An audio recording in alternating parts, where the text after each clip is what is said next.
គ្រប់ជ្រាបសួរពុកម៉ែបងប្អូនថ្ងៃនេះមានបងពីរនាក់គាត់ឆាតមកក្នុងពេកខ្ញុំថាប្រភេទpick up តើយើងដោះកង់របៀបម៉េចកង់ស្រួលអញ្ចឹងតោះទៅមើលទាំងអស់គ្នាមួយខ្ញុំឥឡូវខ្ញុំយក XLT ចោះអញ្ចឹងកាមេរ៉ាចូលទៅខាងនោះខ្ញុំប្រាប់របៀបដោះ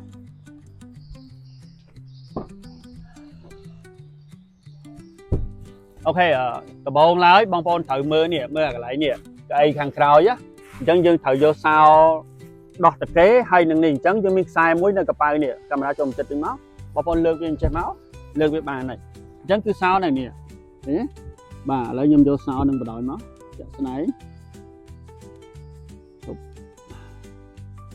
ដោយសារ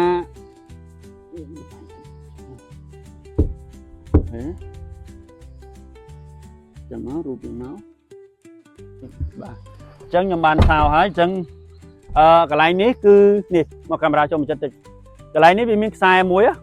ចិត្តខ្នើយកដាលនេះអញ្ចឹងវាមានខ្សែមួយបងប្អូនគ្រាន់តែទាញវាឡើងចេះ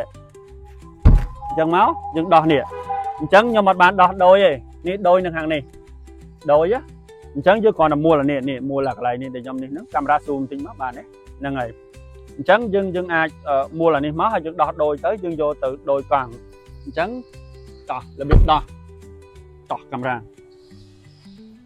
អញ្ចឹងនៅក្រោមកៅអីដែលយើងអង្គុយដែលខ្ញុំបើកដំបូងហ្នឹងគឺ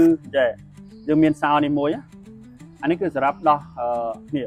ដាក់ចូលមកតកេនេះមកអញ្ចឹងពេលដែលបងប្អូនដូចថាឥឡូវបាយកង់នេះចោះ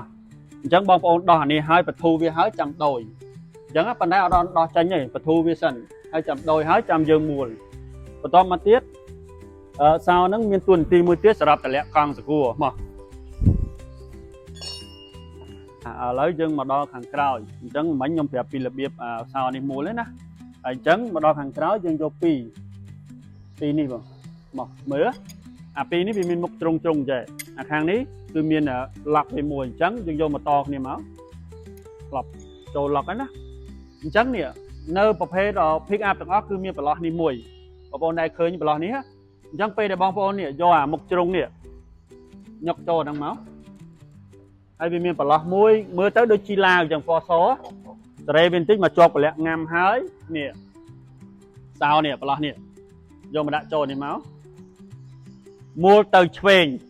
មូលរហូតដល់កង់ធ្លាក់បងប្អូនឃើញកង់ក្រោមវិលធ្លាក់នេះអញ្ចឹងណាហើយធ្លាក់បាទពេលដែលមូលធ្លាក់ដល់ដីហើយបងប្អូនគ្រាន់តែដោះអាក្រោមលងមកហើយដូរកង់ទៅហើយដាក់វាបញ្ចូលដូចញ៉ាំវាវិញនេះវាមានមួយស្វវានោះអញ្ចឹងពេលដែលហើយយើងមូលបញ្ចូលវិញមកមូលមកស្ដាំវិញគឺមូលបញ្ចូលហើយអានេះខ្ញុំខ្ជិលតលាក់ក៏យើងអត់មានបានដោះដូរចាំមូលមកតឹងដៃទៅវាចូលវិញអូតូនោះវាហើយ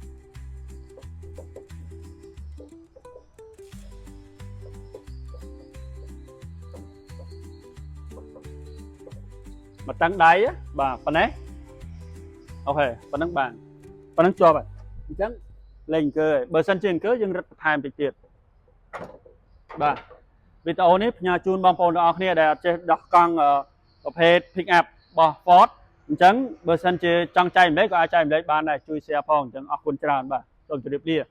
បើសិនជាមានវីដេអូអីដែលចង់ឲ្យខ្ញុំធ្វើពីការប្រើប្រាស់ពី option LAN ពីអីអាច comment ឬក៏ឆាតតាម page បានបាទ